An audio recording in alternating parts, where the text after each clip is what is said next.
Մարմնի վերքերը ժամանակի ընթացքում բուժվում են, մաշկնորից վերականգնվում է, և նույնիսկ եթե հետք է մնում, այն դառնում է ընդամենը մի հիշեցում անցյալի ցավի մասին։ Սակայն հոգու վերքերը չեն ապաքինվում, այնպես, ինչպես ֆիզիկականը։ Դրանք կարող են տարիներ շարունակ մնալ թաքնված, երբեմն նույնիսկ չզգացվել, բայց մի փոքր հուշ, մի անսպասելի բառ կամ իրավիճակ կարող են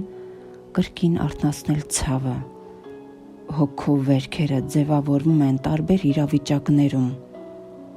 դավաճանությունից, կորստից, խաբեությունից, անարդարությունից։ Դրանք կարող են ոչ միայն տանջել, այլև փոխել մարդուն։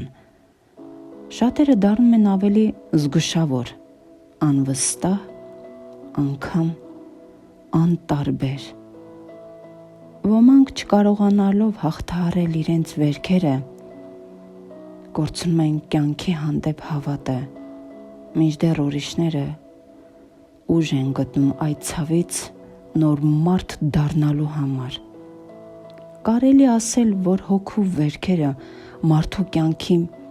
մի մասն են։ Դրանք հիշեցնում են անցյալի սխալները, կյանքի դասերը, բայց միևնույն ժամանակ կարող են ուժ տալ առաջ շարժվելու համար։ Ամենակարևորը ընդունել այդ վերքերը,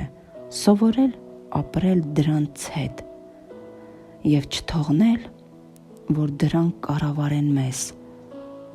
Հոգու վերքերը հավերժ են, բայց մենք կարող ենք ընտրել լինել դրանց գերին, թե դարձնել դրանք մեր ուժի աղբյուրը։